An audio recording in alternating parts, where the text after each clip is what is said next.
Assalamualaikum warahmatullahi wabarakatuh.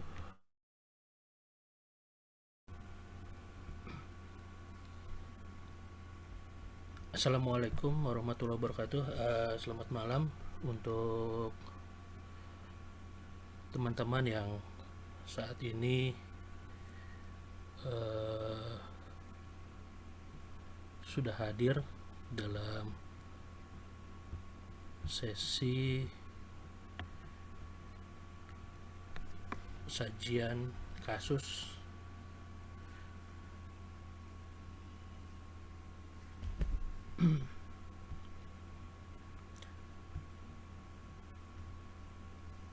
apakah udah siap semua? Mungkin presentasinya bisa ketik di chat kalau udah siap.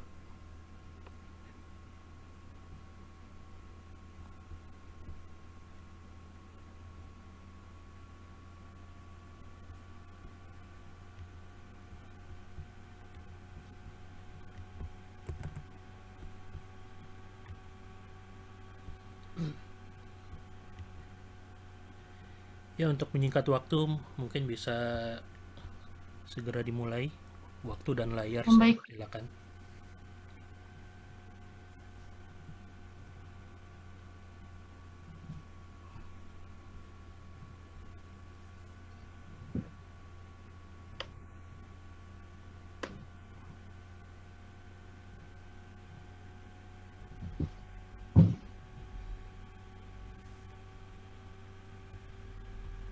sudah dokter, saya mulai dok. Yuk silakan. Baik, Assalamualaikum warahmatullahi wabarakatuh. Selamat malam Dokter Fauzi, selamat malam teman-teman. Perkenalkan saya Inka Putri Kosita, NIM G4A 090004. Di sini saya akan mempresentasikan referat bedah saya yang berjudul Vacuum Assisted Closure dalam pengelolaan luka kronik. Nah, dari yang pertama sendiri, pengertian dari luka kronis sendiri ini, luka dapat diklasifikasikan yaitu luka akut dan luka kronik, di mana luka kronik ini merupakan luka yang berlangsung lama atau sering timbul kembali atau bisa disebut juga dengan rekuren, di mana terjadi gangguan pada proses penyembuhan yang biasanya disebabkan oleh masalah multifaktor dari penderita sendiri. Nah, luka kronik sendiri ini juga sering disebut dengan kegagalan dalam penyembuhan luka. Kemudian ada penyebab luka kronik sendiri ini bisa yaitu yang utama dari infeksi, hipoksia jaringan, trauma berulang, adanya jaringan nekrotik atau debris, dan sebab sistemik seperti adanya diabetes mellitus, malnutrisi, imunodefisiensi, dan pemakaian obat-obat tertentu. Nah, luka kronik sendiri ini tidak akan sembuh bila penyebab yang mendasarinya sendiri tidak dikoreksi. Nah, contoh luka kroniknya sendiri ini, contohnya seperti ulkus tungkai, ulkus decubitus, ulkus vena, atau ulkus arteri yang bisa disebut juga dengan iskemi. Nah, penyembuhan luka sendiri ini ada beberapa fase, di mana yang pertama ada fase awal, terjadi hari ke-0 sampai hari ke-3 sampai hari ke-5, di mana dari fase awal sendiri ini secara klinis bisa ditandai dengan munculnya cardinal sign, contohnya seperti tanda rubor, kalor, tumor, dolor, dan gangguan fungsi yang lainnya. Kemudian terjadi hemostasis, di mana pembuluh darah yang terputus pada luka akan dihentikan dengan terjadinya reaksi vasokonstriksi untuk memulihkan aliran darah serta inflamasi untuk membuang jaringan rusak dan mencegah adanya infeksi bakteri sendiri.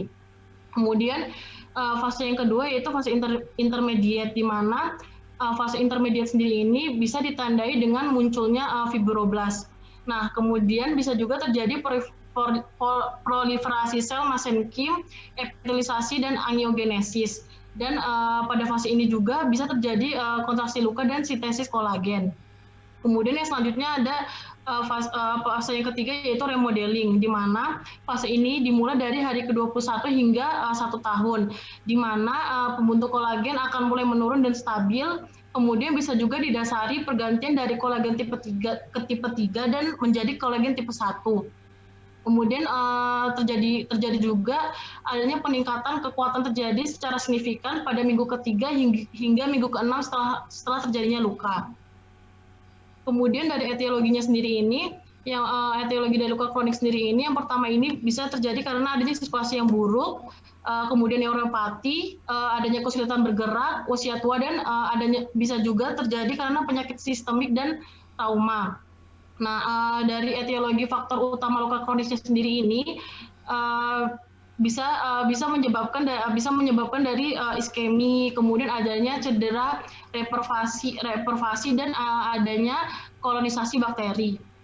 Kemudian dari faktor intrinsik penghambat lukanya sendiri ini, ada beberapa faktor yang bisa menyebabkan penghambat luka kronik. Yang pertama itu ada faktor patofisiologi, di mana bisa terjadinya adanya gangguan kardiovaskuler, malnutrisi, gangguan metabolik, dan endokrin. Kemudian ada juga penurunan daya tahan terhadap infeksi.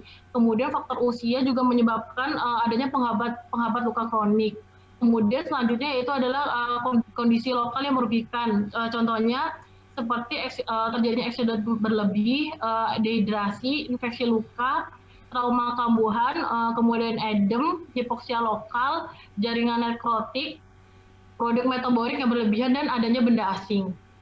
Nah, kemudian selanjutnya dari faktor ekstrinsiknya penghambat luka sendiri ini, yaitu bagaimana perawatan lukanya sendiri, yaitu penggunaan bahan dan perawatan luka primer yang tidak sesuai. Kemudian dari pengajian lukanya, yaitu pengajian luka yang tidak tepat.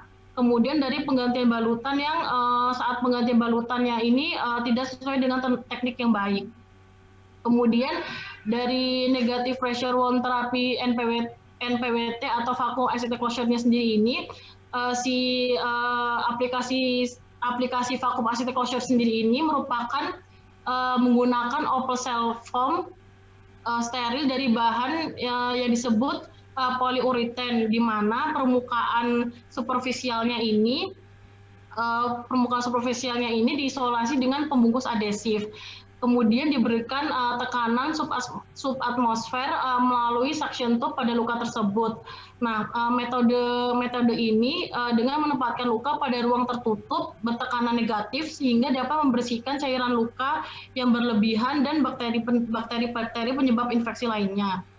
Nah, kemudian dari prinsip dan komponen FAC-nya sendiri ini, yaitu di mana caranya itu permukaan luka akan tertutup oleh airtight film yang terhubung dengan suction tube-nya sendiri yang mempunyai tekanan negatif terhadap permukaan luka dengan tekanan 50 sampai 175 mmHg.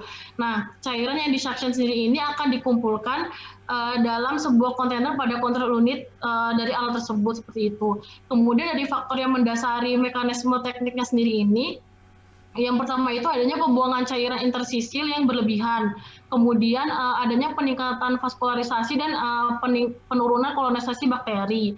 Kemudian bisa juga terjadi adanya respon jaringan sekitar luka terhadap gaya mekanik yang diberikan. Nah, kelebihan menggunakan vacuum assisted closure sendiri ini, di mana yang pertama itu kita bisa mengkontrol infeksi, di mana pada hari keempat dan kelima luka tidak menampakkan peningkatan jumlah bakteri dan kolonisasi bakteri sendiri. Kemudian bisa meningkatkan angiogenesis, di mana menstimulasi pertumbuhan sel secara fisik dengan meningkatkan angiogenesis sehingga pertumbuhan sel baru akan menjadi maksimal. Kemudian bisa menyebabkan lingkungan yang lembab, di mana dapat meningkatkan adanya proses penyembuhan luka melalui upaya penciptaan lingkungan luka yang lembab dan menurunkan adanya edem. Nah, kemudian dari indikasi dan kontraindikasi vacuum assisted closure-nya sendiri ini, yang pertama dari indikasinya sendiri, yaitu yang pertama itu paling cocok digunakan untuk luka stage 3 dan 4 dengan granulasi yang jelek atau tidak mencukupi dan eksudat yang berlebihan. Kemudian dalam penggunaannya juga ini dapat dipertimbangkan untuk luka kronik jika ukuran lukanya ini hanya berkurang sedikit, kurang dari 30% setelah 4 minggu perawatan dengan debridemen, atau jika eksudat tidak dapat dikontrol secara efektif dengan dressing harian. Contohnya seperti ulkus kaki diabetes, pressure ulcer, luka kronik, kemudian luka akut dan traumatik, luka dehiscensi, luka bakar parsial, dan adanya luka pada flaps dan graft. Kemudian dari kontraindikasi vacuum assisted closure-nya sendiri ini, luka dengan malignasi, osteomielitis yang tidak terobati, kemudian adanya fistula yang tidak terekspos, jaringan nekrotik dengan timbulnya esker dan luka pada organ dan pembuluh darah yang terbuka. Nah, kemudian dari efek samping vakuum closure-nya sendiri ini, mungkin pasien bisa mengalami ketidaknyamanan atau nyeri ketika cairan dressing diganti karena membutuhkan tekanan negatif, kemudian dicopot seperti itu. Kemudian bisa juga munculnya infeksi jamur, kandida, dan subepidermal granulasi. Kemudian bisa juga menyebabkan potensial perdarahan, penggunaan terapi antikoagulan, keganasan, kemudian dari kepatuhan pasiennya sendiri bagaimana, dan adanya pengurangan beban atau offloading dan ambulasi di rumah, bagaimana keluarga pasien merawat luka pasien tersebut, apakah lukanya tersebut dirawat dengan baik seperti itu. Jadi tergantung dari cara keluarganya merawat luka pasien tersebut. Terima kasih.